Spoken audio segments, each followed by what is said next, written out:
നമസ്കാരം, news prime മലയാളത്തിലേക്ക് സ്വാഗതം. ഇനി കാണാനിരിക്കുന്നതേ ഉള്ളൂ പൂരം.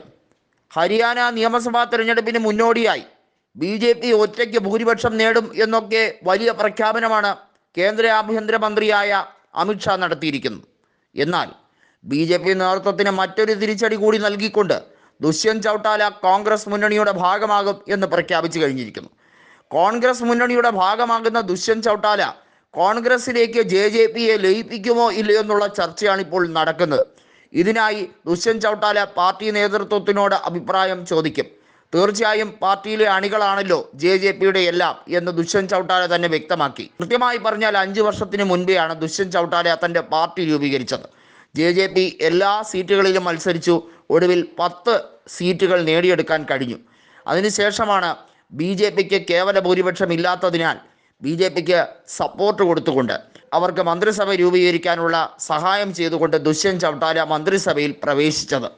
അതിനുശേഷം മനോഹർലാൽ ഖട്ടറുമായി പല കാര്യങ്ങളിലും അഭിപ്രായ ചർച്ച ഇല്ലായിരുന്നിട്ടും അദ്ദേഹത്തിനോടുള്ള ഒരു ആദരവ് കൊണ്ട് മുന്നോട്ട് പോവുകയായിരുന്നു. BJP ഇതിനിടയിൽ കർഷക സമര പ്രശ്നങ്ങളിൽ ഒക്കെ ഇടപെട്ട രീതി അദ്ദേഹത്തിന് ഇഷ്ടപ്പെട്ടില്ലെങ്കിൽ പോലും BJP നേതൃത്വത്തോട് അസ്വാരസ്യമുണ്ടായിട്ട് പോലും അദ്ദേഹം തുടർന്നു. എന്നാൽ എന്നായിരുന്നോ ഖട്ടർ രാജിവെച്ചത്, അതിനുശേഷം പിന്തുണ പിൻവലിക്കുകയാണ് ചെയ്തത്. നിലവിലെ രാഷ്ട്രീയ സാഹചര്യം കൃത്യമായി വ്യക്തമാക്കുകയാണ്. രാജ്യസഭയിൽ കോൺഗ്രസ് സ്ഥാനാർത്ഥിയെ പിന്തുണച്ചത് മുതലുള്ള കാര്യങ്ങളിൽ BJPക്ക് ഉണ്ടായിരിക്കുന്ന അമർഷം ചെറുതൊന്നുമല്ല. BJPക്ക് വീണ്ടും JJPയുടെ പിന്തുണ ലഭിക്കും എന്ന രീതിയിലൊക്കെ ചിന്തിച്ചെങ്കിൽ അത് വെള്ളത്തിൽ വരച്ച വരയായി മാറി എന്ന് വ്യക്തമാക്കിക്കൊണ്ടാണ് JJP നേതാവായ ദുഷ്യന്ത് ചൗട്ടാല കോൺഗ്രസുമായി സഹകരിക്കുന്നത്. കോൺഗ്രസിലേക്ക് ചേക്കേറുമോ ഇല്ലയോ എന്നുള്ളത് മാത്രം ഇനി കണ്ടിരുന്നാൽ മതി.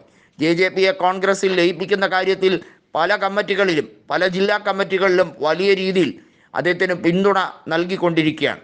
അങ്ങനെയെങ്കിൽ ഹരിയാനയിലെ മൊത്തം ജില്ലകളിലെ കമ്മിറ്റികൾ JJPക്ക് കൃത്യമായി ഒരു ഉപദേശം നൽകിയാൽ കോൺഗ്രസിൽ ലയിക്കുന്ന കാര്യത്തിൽ ഒരുപക്ഷെ ഒരു ആലോചന ഉണ്ടാകും എന്ന് തന്നെയാണ് ദുഷ്യന്ത് ചൗട്ടാല പറയുന്നത്.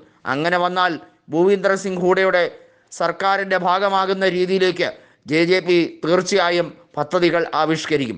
കോൺഗ്രസ് ഇതുവരെയും സഖ്യത്തിൻ്റെ കാര്യത്തിൽ ഒരു പൊതു തീരുമാനം പറഞ്ഞില്ലെങ്കിലും മറ്റുള്ളവർക്ക് 15 സീറ്റ് വരെ നീക്കിവെക്കാൻ കോൺഗ്രസ് തയ്യാറാണ് എന്ന് വ്യക്തമാക്കിയിരിക്കുകയാണ്. അതിനകത്ത് JJPയും ആം ആദ്മിയും എല്ലാം ഉൾപ്പെടുന്നു എന്നുള്ളതും സത്യമാണ്. അങ്ങനെ വരുമ്പോൾ രാഷ്ട്രീയ സാഹചര്യം കൃത്യമായി മനസ്സിലാക്കിയായിരിക്കും JJPയുടെ നീക്കം. ആം ആദ്മി പാർട്ടി പ്രവർത്തകർ ഏതായാലും ഒരുമിച്ച് കഴിഞ്ഞിരിക്കുകയാണ്. ഹരിയാനയിൽ ഇന്ത്യ മുന്നണി ജയിക്കേണ്ടത് അനിവാര്യമാണെന്നും ലോക്സഭയുടെ ഒരു തുടർച്ച എന്ന രീതിയിൽ തന്നെ വൻ വിജയങ്ങൾക്കായി കോൺഗ്രസ് കാത്തിരുന്നോളൂ എന്നുമാണ് ആം ആദ്മി നൽകുന്ന ഒരു ശുഭ ആശംസ. അത് തീർച്ചയായും കോൺഗ്രസിന് കരുത്ത് വർദ്ധിപ്പിക്കും എന്നുള്ള കാര്യത്തിലും ഒരു സംശയവും വേണ്ട.